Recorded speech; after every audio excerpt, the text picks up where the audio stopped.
Was there an Adam? Was there an Eve? Or did we evolve from what we conceived?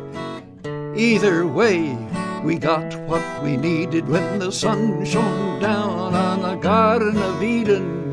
Don't you know we're gonna have a Solartopia, Solartopia, Solartopia. Don't you know we're gonna have a Solartopia all over God's green world? Well, we bit that apple and the garden was lost, and so we had to work to pay the cost, and so we went digging into the ground. Hey everybody, this is Harvey Sluggo Wasserman with another edition of the Solartopia Green Power and Wellness Show here at the Progressive Radio Network. Usually over the past few months we've been broadcasting our Zoom calls. This week we have a fantastic, the Zoom calls are for the Grassroots Emergency Election Protection Coalition, of which we've done more than 50, and unfortunately this week is a heck of a blow to us because the Supreme Court has just upheld some of the worst anti-democracy legislation ever passed in this country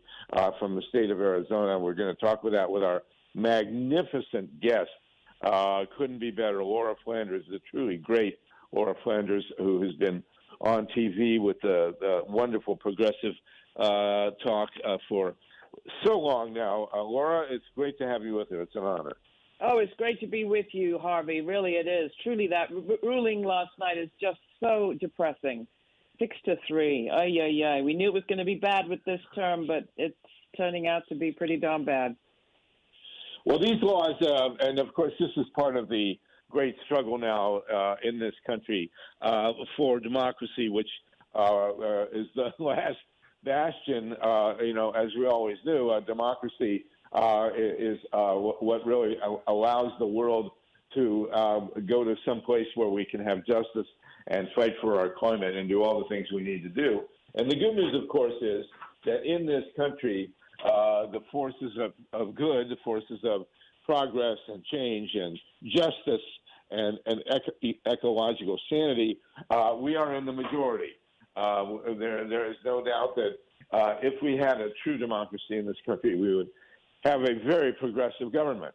We've had all these years of the baby boom, which our generation really did change the culture in this country, but we've been unable to overturn the empire and the anti-democratic, puritanical, residual mess that is currently in power and that is doing everything it can to sustain that power. And we know that they can't stay in power if there's a democratic system with a small d. Laura, your show, tell us about your show a bit before we jump into the content here. Yeah, no, absolutely. It's totally relevant to what you're talking about because I, like you, believe that given our druthers, this country would be a pretty progressive place. You find that to be true when you travel outside of the cities. You find it to be true inside the cities. It depends how you approach an issue. What we talk about every week on the Laura Flanders Show are models, actionable models, not ideas, not pie in the sky, but things people are doing right now to shift power in the worlds of politics, arts, and economics. We feature economic models that are making a difference in communities, new approaches to public safety, public health. We were the first to cover the woman India Walton, who just got the nod in the Democratic primary to run as mayor of Buffalo. She actually launched her campaign, the socialist campaigner, on the day that our show about her and the land trust that she was heading up at the time premiered on public television in her city. We try to have our sort of eye on the prize and the news that's coming down the pike that's useful and inspiring, partly because I think people need models of alternatives, and they need to believe that change is possible, because what we hear in the money media all the time is, no, it can't be done, there is no alternative. Maybe it's that I grew up with Margaret Thatcher, and I have just been determined to prove her wrong ever since. There is an alternative. In fact, there are many alternatives, and we just need to cover them and maybe give people some insight. Not to say the challenges aren't huge, and we'll talk about that. How do people get your show? How do people listen to you? Well, we're on TV. You can find us on your local public television station. We're on 270 public television stations. We premiere on about 170 of them every week on Sundays at 11:30 a.m. Eastern. But if you can't figure out where we are on the dial, simply join us on YouTube. We do a live premiere every Sunday at 11:30 and a live chat right afterwards. And then the show is there on our website. It's in our archives, also available as a radio show and as a podcast. So we try to get as much bang for the buck as we can. It's a tremendous privilege to be able to keep doing this work independent, non-commercial, advertising-free, supported by our viewers and listeners and a few friendly foundations. It's exciting. It's important. And I can't keep up with all the stories there are out there for us to cover. And what's your website so that people can go straight to the source? Well, the website is lauraflanders.org, www.lauraflanders.org. This week we have a show coming up on Sunday all about the brouhaha around critical race theory and what's really at the heart of that.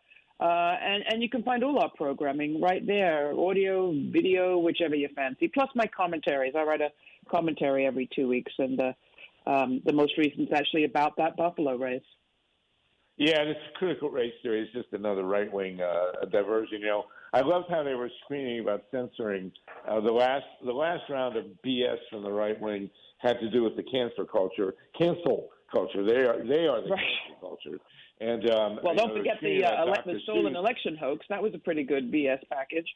Yeah. Well, that one's still going. That's the big lie, like that we're running around saying that Germany really won World War I. Now we're seeing the Trump cult saying that he really won the election. We know he didn't. Although I will say, and this is important to note, that the real reason that Donald Trump is not in the White House for a second and final term is that final being endless, he would have made himself dictator for life, is that this election was conducted on paper ballots. And you and I, Laura, talked on your show about the desperate need for paper ballots, as we saw in Ohio 2004. And I'm talking to you right now from Columbus, Ohio, where the 2004 election was stolen because they used electronic voting machines. And I would say without any shadow of a doubt that had electronic voting machines predominated in the 2020 election, there is no doubt that Donald Trump would be in the White House today. It was only paper ballots and real democracy. Another interesting aspect of that, Harvey, is, the right is always very good at finding a weakness and exploiting it, and finding a fear that people have and exploiting it. And sometimes there is an element, or even more than an element, of good sense in the fears that people have. Namely, for example, the Trump administration's total exploitation of what in many places was a fairly well-reasoned concern about electronic voting and voting machines. They just, like they talk about, stealing from, benefiting the poor and taking power from the rich. They're just lying about what they will do. But they're speaking to a real concern that people have. And I think that was part of the frustration was, Democrats also needed to talk honestly about voting machines. And then I think Trump would have had less ammunition to play with. Well, as always happens, and your show was instrumental in helping us get the word out. Bob Petrakis and I witnessed up close and personal in Columbus, Ohio, 2004, how the election was stolen. We were scoffed at by much of the liberal media. Much of the progressive left would not deal with the reality of stolen elections. And, as Gandhi said, first they laugh at you, then they attack you, and then you win. And had we not fought on your show and elsewhere, and on this show at Progressive Radio Network, for an end to electronic voting and a beginning of paper ballots, as I say, we would have an all-out right-wing fascist government in power today. I'm writing about this, by the way, Laura, I'm finally finishing a history of the United States that I've been working on for 50 years. It's called The People's Spiral of U.S. History, and I hope you and I can talk about it. I'm almost done with the thing. The history just keeps on coming, right? How do you ever stop? Yes. When do you decide you're going to finish the book? That's a good question. I'm going to finish it in time for our upcoming rallies, and I want you to know about this And all you listeners, those of you who've been following our Zoom calls, know about this, our Grassroots Emergency Election Protection Coalition Zoom calls. But from August 27th through August 30th, we will be in Washington, D.C. with a very major march. Al Sharpton will be involved in the D.C. statehood movement. It's going to be a weekend of activity for D.C. statehood, green jobs, and justice. And we are going to be covering, of course, the issue of D.C. statehood with 700,000 people who do not have, American citizens who do not have a senator, two senators, or a congressperson. That happens to include my sister, niece, and nephew, by the way. And we will be in D.C. for rallies, marches, and on that Monday, August 30th, we will have a roundtable, and then we're going to have a rally in Lafayette Park, and we are going to deliver to the White House at least one solar panel. And we are demanding that the White House become a greenhouse and that we totally solarize the White House with panels on the rooftop, heat pumps, increased efficiency, batteries in the basement, the whole deal. And we're going to present the Biden administration with a plan, a very professional and doable plan to make the White House 100% green energy, to be followed by making D.C., currently called the District of Columbia, we want to call it the Douglas Commonwealth and make it 100% the first state to be 100% green energy. So, Laura, you are a true genius when it comes to democracy. Tell us what you think now about this horrendous set of Supreme Court decisions, 6-3, of course, and what they're going to mean for democracy and how we're going to have to fight back to get our right to vote secured. Well, I don't think I'm a genius in democracy. If we had a few more geniuses in democracy, we might be better at fighting back these right-wing backlash assaults. I mean, this was a true defeat. It was a defeat. The majority ruling really undermines the last remnants of the Voting Rights Act and the rights that it was supposed to secure. It's, again, as you point out, making it harder for people to vote, making it more difficult to organize around protecting the vote and helping people get their votes in. As you know, one aspect of the decision had to do with an Arizona law that sends people to prison if they handle someone else's ballot. Now, that may sound, unclear, but if there are groups who are helping people who are maybe, housebound and have filled out their absentee ballots but just haven't been able to mail them back, those people who had the practice of gathering them and helping them get to the mailbox are now, violating this law, and that has been reaffirmed in this decision. It also makes it harder to register to vote. It makes it easier to purge voters from the rolls. And this is just one example. You also have that Georgia law that makes it illegal for political organizations to give out food and water to people waiting in line. I mean, you really laid it out at the very beginning. How does a minority win power and keep it in a democracy? This is what the right have figured out how to do. You do things like gin up fear at the local level, usually around something like race, gain local power, for example, at a school board, gain local state power, then you gerrymander, redistrict, and you're in charge of the state. How do you control the national discourse? You keep people entirely distracted and on the defensive so that the progressives who are elected never get anything done. Then in the meantime, you're busily making it more difficult for people to vote, so the democracy is made weaker and weaker and weaker. I mean, this is where we are, people. We have specifically, I think, a white minority that is looking at demographic change in this country and saying, we're not having it. And they are recreating a confederacy in a sense, through their attacks on voting rights, while they do all the other stuff that we just mentioned, the critical race theory, the brouhaha over basically a lie, and the controlling of the mechanism of voting wherever the hell they can. And then if all of that doesn't work, we mount a violent attack on the Capitol and on state government and even school board meetings. We interviewed a guy this week whose teacher, 16-year veteran high school teacher in Blountville, Tennessee, was voted to be fired by the school board. The one school board member who opposed this vote then received death threats. And this guy we spoke to was a student of this man and said, Coach Hahn, talking about Matthew Hahn, the guy who was fired, was simply teaching the other side of the story. We get the Confederacy side. We get Confederacy race theory.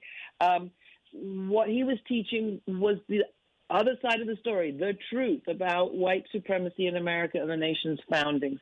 This is a town where outside the school statue is a statue of Robert E. Lee. This is a teacher who our guest, Kyle Simcox, said was just teaching love. You know, he changed the lives of a generation of kids who studied with him, including the man we spoke to, young white man, now an electrician, just brokenhearted that this man has been fired. And of course, the story is deeper than you get from the headlines. There's a change happening in the school district. They want to get rid of 3 schools, consolidate them into 1. There are budget cuts. There are people that need to, they want to get the teaching force shrunk, but they promised everybody they'd keep their jobs. So this is a way to lay off people. I mean, the story is always more complex when you actually report it locally. But hey, presto, we don't have local media anymore. So this stuff can all happen under the radar. I mean, it's exasperating. We do have your media. We're talking with the great Laura Flanders. This is Harvey Sluggo Wasserman at the Solartopia Green Power and Wellness Show. We have been, for the past year, mostly running the Zoom calls, the Grassroots Emergency Election Protection Coalition. Laura, you'd be welcome to come on our Zoom call, even for a few minutes. It would be good to have you on. And I'll send you a staff link.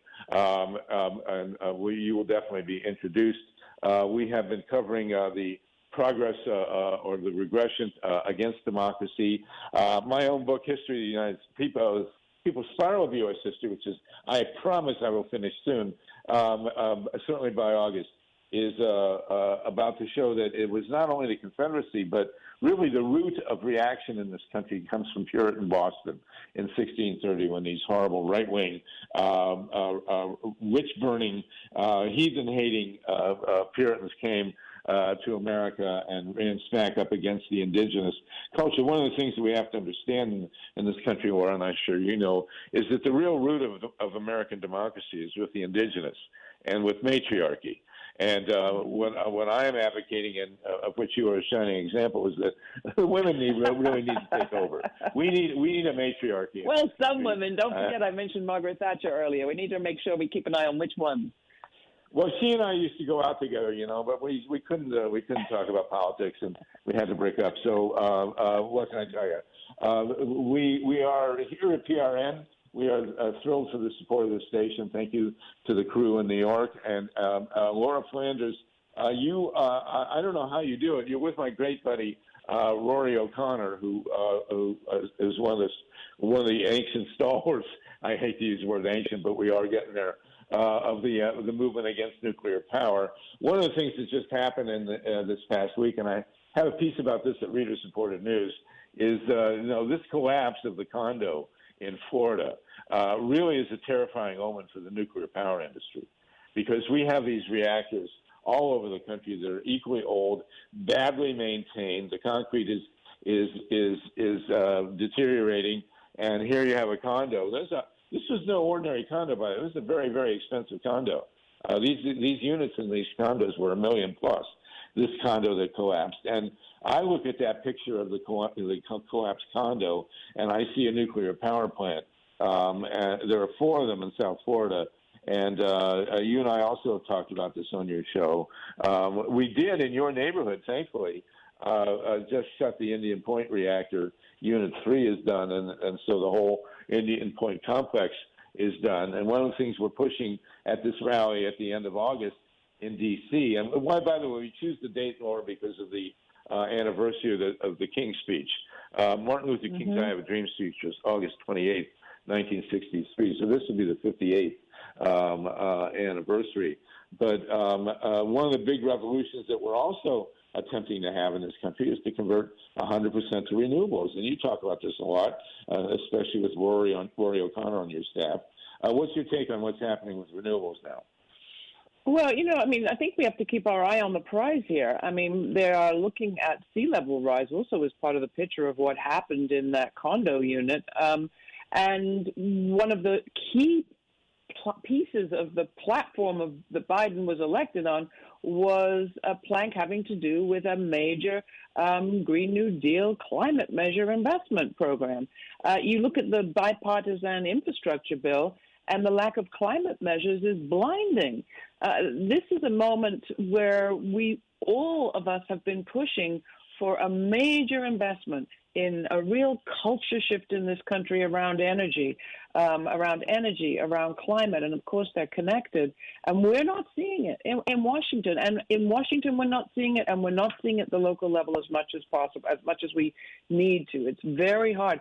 Even when you have a progressive mayor, and I know you're going to talk with Dennis Kucinich, he can talk about some of the obstacles he was up against, decades ago. Courageous man, he's running again. He clearly believes there's still a chance, but there's certainly a requirement that we get very serious about upgrading, changing our infrastructure, changing our energy diet, our energy practices, and taking a very serious look at nuclear is obviously a part of that. But, my real concern is that the demand that came out of our COVID experience, and that's not over, by the way, but the demand that came out of last year, which is that we reprioritize care, community, society, human life, people, planet, health, and take a long, hard, painful look at what only pursuing property, the interests of property and profit have brought us, that demand that couldn't have been louder in that period of COVID, and that fueled in no small measure Biden-Harris's victory, is not being heard in this moment. And there is, I'm afraid that people are doing what we've seen progressives do in the past, although the right tends not to do it, which is a kind of looking away. After the elections happen, we'll leave it up to our electeds in Washington. Well, we can't afford to. They're talking about selling off the infrastructure to private companies, and the substitution of public taxes for corporate taxes, meaning corporations charging us for use of, quote unquote, their roads, their toll systems, their, parking meters. I mean, again, Kucinich knows about this from years back. But, this is the moment that we're in. I think if we had anticipated where we would be today, a year ago, if we had said, look, Trump's defeated by millions of votes, we expand the electorate by millions of voters, we elect a biracial, really multiracial administration that brings in more women and people of color, and indigenous people are heading up this Department of Interior, and then we come out with this infrastructure package, we would say no. That's that's not at all what we have in mind. We can't afford privatization in the name of infrastructure investment. We've tried that. We need more oversight. We need more local control. We need more democracy and a change in priorities. And I think that's what we're going to hear coming out of Miami. It's already what we're hearing, but people are still hoping that there are lives to be saved. But I think very much about the collapsed or the fire in London in a sort of a low-income housing property. That, a few years back, mobilized a massive movement around housing in London. And we need to see something similar here. This can't just be seen as one bad developer. We have a system that needs changing and a set of priorities that have got to be overhauled. Right on, Laura Flanders. Your shows are fantastic, and it's a joy and an honor to have you with us. We'll be joined soon, quickly, by Dennis Kucinich, who's got a new book out and who's running for mayor of Cleveland. You're welcome to stay with us. One thing, in the change that's come to this country, and this wasn't true 50 years ago, but we have the luxury of working for democracy, knowing that the vast body of the country has really moved to the left. The baby boomers did their thing on the culture, and now we have millennials and their Zoomer siblings who are very much they hated Trump. And if you look at the maps of the country, if only millennials and Zoomers had voted in 2016 and 2020, I mean, Trump would have gotten less than 200 electoral votes. It's quite a huge shift, and this is why democracy itself has become such an issue. And the irony is that the same is now true of energy. If we had a flat-out perfect market in energy, and only the technologies that are cheap, clean, safe, and reliable, but also cheap in terms of the market, we're pushing ahead, we would have solar overnight. I mean, renewable energy, wind, solar, batteries, increased efficiency, and now electric cars, they are winning in the marketplace. It's a great irony. Yeah, and once they are there, go ahead. I mean, there's been some interesting reporting out of The Guardian in the UK about the tipping point that happens as soon as electric cars become the same price or a little cheaper than their gasoline fossil fuel equivalents. The switch, the flip is exponential. We can see instantaneous change in countries like Denmark, I think was the country in question, where as soon as that price point changed, you saw a massive shift. I'm trying to remember what the number was, but it wasn't incremental. It was exponential. You saw the numbers shift in terms of what cars were being bought and what cars were being driven. This is a change that can happen quickly if we can bring the prices down, if we can make the price of the product competitive. I'm sorry that price is the impetus, is the stimulus, but of course that's inevitable. But it doesn't take much to flip this switch. We just have to do it, and that's what I think many of us were hoping this moment might look like. A lot of switches getting flipped around. Oh, absolutely. Putting our money where our mouths are. Yes, absolutely. I mean, I actually have been in the solar and the wind business. I have participated in 2 commercial deals where we solarized 2 houses, and there are tax credits involved, but only because tax breaks are going to what I call King Kong: coal, oil, nukes, and gas. If you remove the tax breaks, and I'm actually in a position now of advocating that we remove all tax breaks for all energy, because if the tax breaks were removed for coal, oil, nukes, and gas, solar would immediately take over, even without the subsidies. We're talking with the great Laura Flanders, whose shows are all over the internet and on TV. It's amazing you, Laura, have been able to spread your very progressive views throughout so much of the media world. It's a very impressive accomplishment, and we're really thank happy. You. I appreciate that. And if you go to our website, lauraflanders.org, I'm actually going to do it while I'm talking to you, so I can tell your listeners what station the show is actually on. But there's a handy-dandy little device or a search mechanism on the site where you can put in your zip code and figure out where you can watch the show. We've put a lot of effort into getting on public television. What's your zip code, Harvey? I'll tell you whether there's a station near you. I'm in Los Angeles, 91607, and we're joined by the great Dennis Kucinich. So, okay, very good. I'll look when you join. You greet Dennis, and I'll find the station for you. You are welcome to stay with us. Dennis Kucinich, great to have you with us. How are you, Dennis? Dennis, can we hear you? I am here. Thank you. Hey, Dennis. I am here, too. I'm actually right now broadcasting from Columbus, Ohio, where you and I first met. You were a state senator way back in the day. You came in from your district in Cleveland, and in an astounding turn of events, we jumped right into a battle over a radioactive waste dump, which we won, and we could not have won without you. We stopped this radioactive waste dump because you, Dennis Kucinich, were a state senator. You then turned around and used that perch to run for the U.S. Congress. How many terms, Dennis Kucinich, did you serve in the U.S. Congress?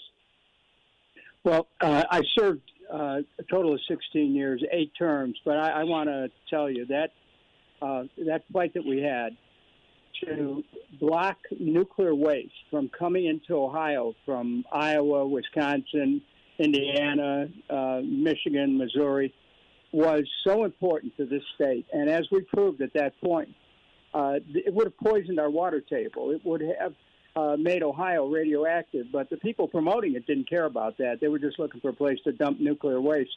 So I'm glad that we were able to work together on that one.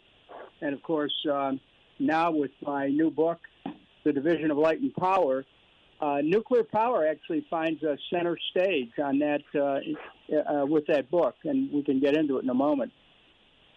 Yes, and I wanted to say, if you're still with us, Laura Flanders, say hi to the great Dennis Kucinich. Hey, great Dennis Kucinich. How are you? It's a long time Laura, since we've spoken, but it's wonderful to feel you on the other end of the line. It has been. I appreciate the interviews that we've done over the years, and it's good to be with both you and Harvey. Congrats on the Laura book. was going to tell me what station I can find her on in Los Angeles. And then okay, so very quickly, in Los Angeles, you can find us on KCET, and in Columbus, you can find us on WOSU, Public Television in Columbus, Ohio. So I don't want you to skip over, though, in your conversation with Dennis Kucinich, his term as mayor of Cleveland, which was super important when it came to standing up for public power. And that's the fight that we are having, again, in Washington right now around the privatization of energy and infrastructure. And I just want to all hail Dennis for being not just one of the youngest mayors I think in this country's ever seen, but one of the most important and far-sighted back in the early days, the woman that we just reported on, India Walton, who, as I mentioned earlier, just won the primary in a big upset victory against a 4-term incumbent in Buffalo, is the kind of young, socialist, far-sighted, African-American mom of 4, nurse, mayoral candidate that I think is walking in the steps of Dennis. He'd be very proud. Well, Dennis really opened the door for the importance of being a mayor. And, you shook the world, Dennis. Your book, The Division of Power and Light, which I've been reading, is spectacular. And, of course, we shared your incredible victory for saving the Muni Light Company. And as someone who spent so many years in Ohio, it's impossible to overstate the importance of how you saved that Muni Light Company. And now, with you going back to become mayor again, hopefully we can see a totally green Cleveland. So let's talk about that. Also, I want to take this opportunity, Dennis, to invite you. We are doing a major demonstration series of activities on the last weekend of August. It's the anniversary of the King's Speech in D.C. It's the Dream March for D.C. statehood, green jobs, and justice. And I want to officially invite both of you to come down to speak at this. And Dennis, as you have officially announced that you're running for mayor again, and you've got your book out. So tell us about both of those great things in your life. Well, they're two separate but obviously interrelated pursuits. I started working on the Division of Light and Power in November of 1979, just after I left office. But the events, as the reader will discover, were so searing and mind-blowing, and an entire city was gaslighted by an electric company and the media, if you can forgive the mixing of metaphors. And we ended up in a situation that it was so twisted and explosive. I was so close to the story, I couldn't write it. Now, years later, I wrote one draft after another. The book that is on sale right now is the 7th draft that I started in, September. Sounds like my latest 2018. Go ahead. Yeah, I started in 2018, and I didn't stop until I finished it at the beginning of this year.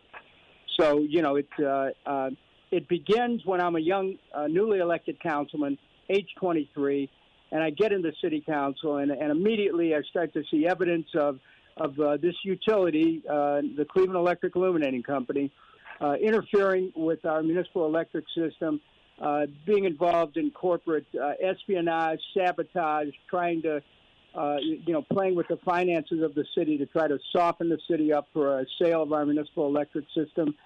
And it's, it's a wild story, but everything is true. It's all documented, Harvey. Well, yeah, you are a truth teller. There's no doubt about that, and you brought tremendous change to Cleveland. It's entertaining and infuriating to read how you walk in as a 23-year-old kid and confronted all these old, cigar chomping, backroom corrupt polls, POLS at the Cleveland City Council, and then got yourself elected mayor. How old were you when you got elected mayor? I was 31 when I was elected mayor of Cleveland. I was America's youngest mayor of any big city at the time.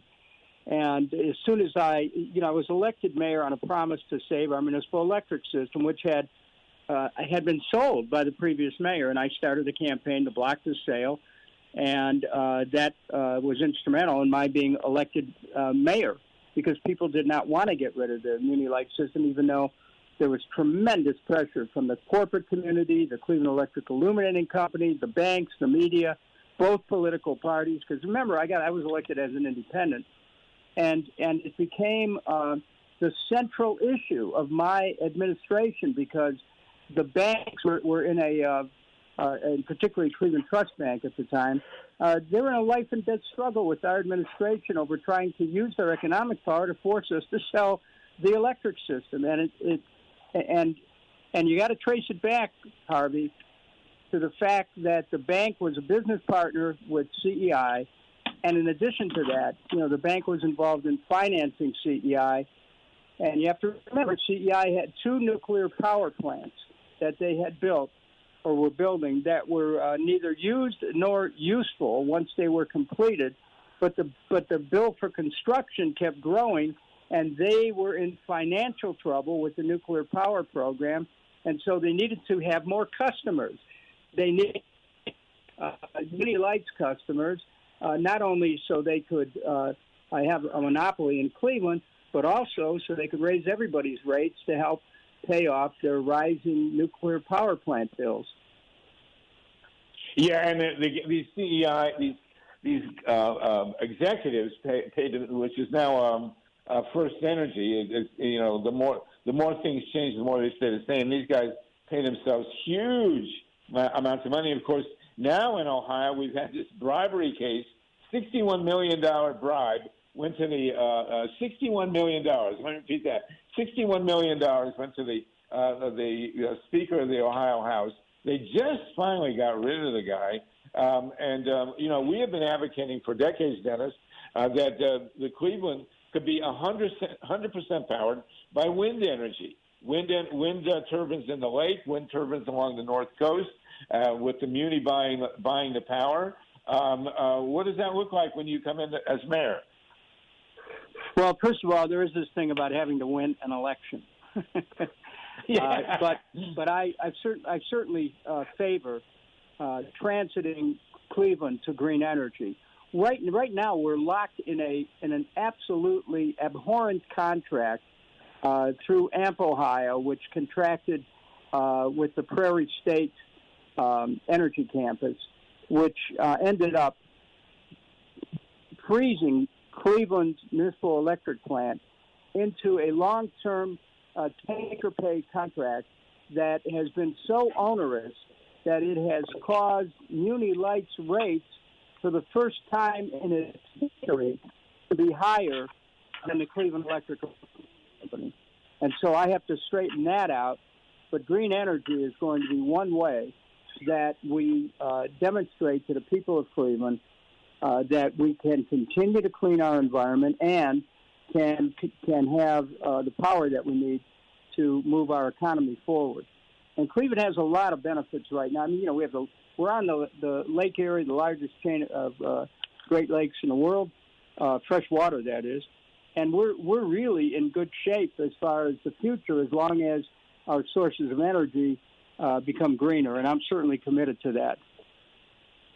Well, good for you. We're talking with the great Dennis Kucinich, author. His new book is The Division of Power and Light, detailing his amazing career, 8-term congressperson, a former state senator that helped in a 2-year SWAT defeat a hugely devastating proposed radioactive waste dump, and now on path to becoming mayor again of Cleveland. Dennis, what are your primary principal barriers to becoming mayor again, and what's your campaign look like? Well, as always, because I'm not taking money from corporate interests, it's fundraising, and our campaign is located at www.Kucinich, KUCINICH, www.Kucinich.com. Let me tell you, Laura, you can jump in. You want to ask Dennis a question? Laura Flanders. I have a couple of questions for Dennis. I mean, one, while we're talking about mayors, I'm sure you're aware of this young woman, India Walton, who just won this Democratic primary in Buffalo, running on a socialist platform and running as a registered nurse, somebody who had headed up a land trust in her neighborhood because the local hospital that she worked in was so gentrifying the local neighborhood that people like herself couldn't afford even a basic rent on a good living. This is an amazing person. Dennis, I happen to know this woman ran as a socialist. Are you running in the Democratic primary, or are you running independent again? What is the nature of your campaign here? Cleveland's primary is nonpartisan, so there is no partisan designation. Before, when I was elected mayor, there was a partisan designation. There is not now. And so I'm but beyond that, I mean, I'm a Democrat, and my feeling is that political parties, unless they address the practical aspirations of people for a clean environment, clean air, clean water, safe energy, safe community, decent housing, jobs, good wages. When a political party does that, it's easy to work with. But I haven't seen that as the hallmark of any political party. My question for you, Dennis, was just she's now up against a lot of powers that be, and the demand she defeated is running a write-in campaign. She did run in the Democratic primary. Any advice? Can you talk a little bit about how did you withstand the pressure that came at you and work against it? Well, the pressure was like stepping into a vice. It just kept tightening and tightening. And I think it starts with this. If you go into public life and you don't really want anything except to serve, you're going to be fortified by your ethical base. If you want something, if you want another office, if you want something financially for yourself, God help.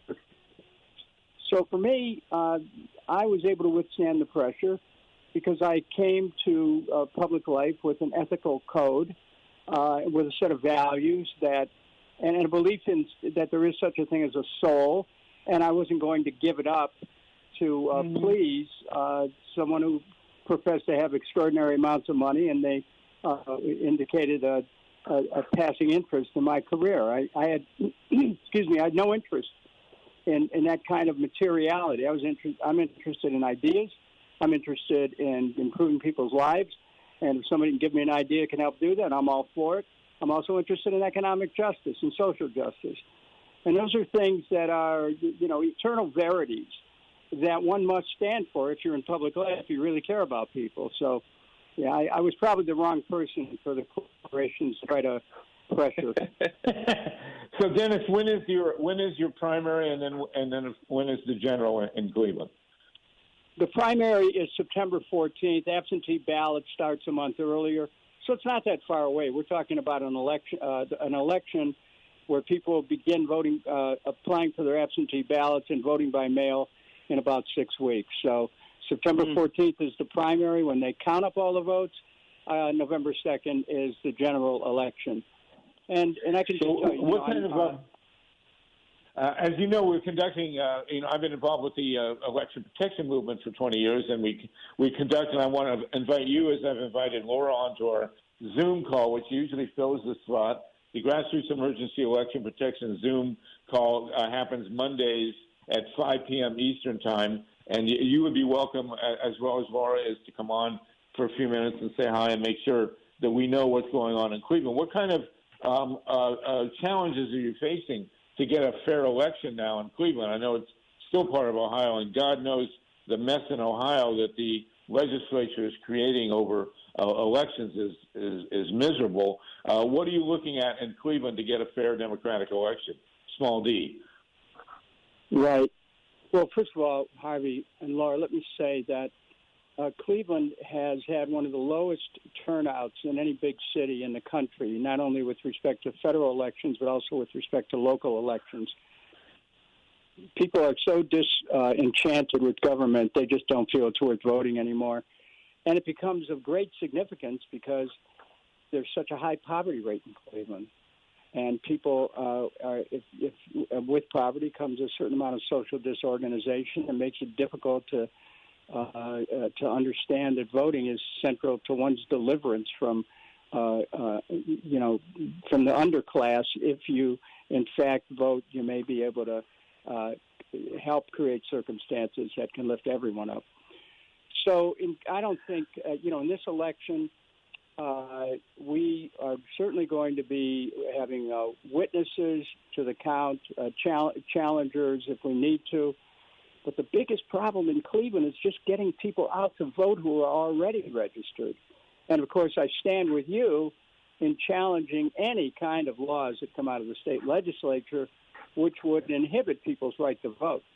But, there's another level to this discussion, Harvey and Laura, where people are franchised through governments not paying attention to any of their basic concerns, and then they just say, what's the use in voting? And when we get to that place, that's kind of where we are in Cleveland. Well, will you be having paper ballots in Cleveland? How's that going to work? We of course, we have a history in Cleveland of serious problems with electronic voting machines. What's the modus operandi for this upcoming election? I think we're looking at voting machines. There are 7 candidates running for mayor, and we're quite possible.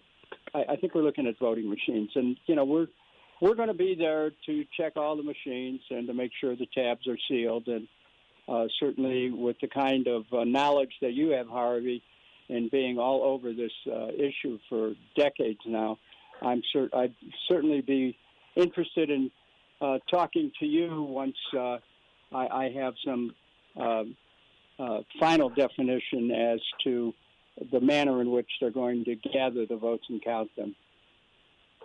Yeah, so, Bob Petrakis and I have written 6 or 7 books about it in Ohio alone, and a lot of it centers on Cleveland and the problems with these voting machines, which we have referred to basically as touch and pray, and faith-based voting or vote counts has been a serious problem. So I'm hoping that maybe we can talk and see what we can do by getting more paper ballots in Cleveland, as we have put forth at our election protection Zooms. The only reason that Donald Trump is not in the White House for a second and terminal term is because the 2020 election was conducted almost entirely on paper. And Dennis, I hope to God that we can guarantee a fair election for your campaign. We know, of course, well, that the big money is going to be out to stop you. Yeah, Harvey, I want to ask one other question of Dennis before you let him go. On one other topic, am I allowed? Yeah, real quick. Just we're almost out of time. Here's a man who has run for high office so many times on a peace platform. I got to ask you, what are you making of the way that Donald Rumsfeld's being remembered? All too much kind of cutesy Mr. Magoo avuncularism in the obituaries and commentary so far, I find. There's a Latin phrase, something like, forgive me, Sister Justitia, nihil nisi bonum est, and I think it translates to it's better to only speak. And I'm going to stay with that. I'm not going to say anything about this passing. God rest his soul. Dodge, that's a dodge for you. As the only major American a member of government to have hugged Saddam Hussein, I think we can give some. By the way, Donald Rumsfeld bought a farm. Donald Rumsfeld is the guy who got aspartame legalized, and he was paid $15 million to do that. And then he used that money and he bought the plantation in Maryland where Frederick Douglass was whipped as a child. So I'll leave it at that. I want to again invite both of you to our major rally at the end of August in Washington, D.C., the Dream March for D.C. statehood, green jobs, and justice. And we will be commemorating the King's speech, the I Have a Dream speech. We're going to be, and Dennis, I don't know if you heard this, but we are going to be presenting plans to the Biden administration to make the White House into a greenhouse, to make it 100% based on renewable. Maybe you can do that to Cleveland City Hall once you get into the mayor's seat again. Well, your book, I would love to work with you on that, Harvey. Laura, thank you. Harvey, thank you. How do we get your book, Dennis? Real quick, where do we get your book? You can go Barnes & Noble, your local bookstore, check with them. You can buy it online through any number of search engines. Just type in Division of Light and Power, and it'll pop up. And it's worth a read, especially when the American Rescue Plan money runs out. There'll be a new wave of attempted privatizations. This book will tell people how to protect their communities and how to fight back. And how do people get to you to support your candidacy for mayor? Go to Kucinich.com, KUCINICH.com, and you just follow the directions on the website. Harvey, thank you so much for the opportunity to be with you. Laura, good to join with you again, and I look forward to... And Dennis, you're also invited to... I look forward to interviewing you as mayor. And if people want to see more coverage of progressive mayors and others all around the country, check out Laura Flanders' show at lauraflanders.org or WOSU right there in Columbus. Okay. Hey, man, what an action-packed show. It's been great to have you both on. This is Harvey Sluggo-Wasserman. This is the Solartopia Green Power and Wellness Show on the Progressive Radio Network. We have been running... for the past year, mostly our grassroots emergency election protection Zoom calls. You can join us, grassroots emergency election protection Zoom calls at electionprotection2024.org. We are mourning a horrible decision from the U.S. Supreme Court allowing major repression of our electoral process. We are working night and day to stop it. I also want to tell you that I've been working on my history of the United States now for 50 years, and I'm almost done. It is called The People's Spiral of U.S. History. I will have it out in August. I had to wait until the 2020 election to make sure that the stake was driven through, if it had a heart, the Trump administration. And now we're facing the ultimate challenges to our democracy.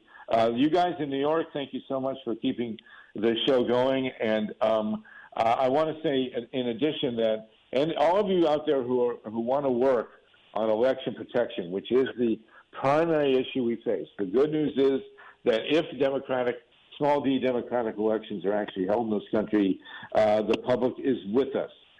We have very strong democracy, small d democratic majorities now, for the protection of our democracy, for the protection of our environment, for the conversion to 100% renewables. All these things are possible, as you have been hearing over the years on this show, the Solartopia Green Power and Wellness Show. And what we have to do now, despite the Supreme Court, despite these gerrymandered legislatures, is to win these victories and to protect the vote. Laura Flanders' show is one place that we can do it. And Dennis Kucinich becoming mayor of Cleveland would also be a gigantic leap forward. His book, The Division of Light and Power, is terrific, so get them both. Contact me directly if you like at solartopia@gmail, SOLARTOPIA @gmail.com. And we will be back next week on the Solartopia Green Power and Wellness Show at PRN. We will not resume our Zooms for another week, so next week we will also have a live show with great guests, and we will be talking about things like burying the nuclear power industry and converting to 100% renewables. So we're going to go out with the song, the Solartopia song with the great Pete Seeger, Dar Williams, and David Burns. This has been Harvey Sluggo Wasserman with the Solartopia Green Power and Wellness Hour at the Progressive Radio Network. Contact me again if you like, solartopia@gmail.com, and we'll see you next week at the Progressive Radio Network. Was there an Adam? Was there an Eve? Or did we evolve from what we conceived? Either way, we got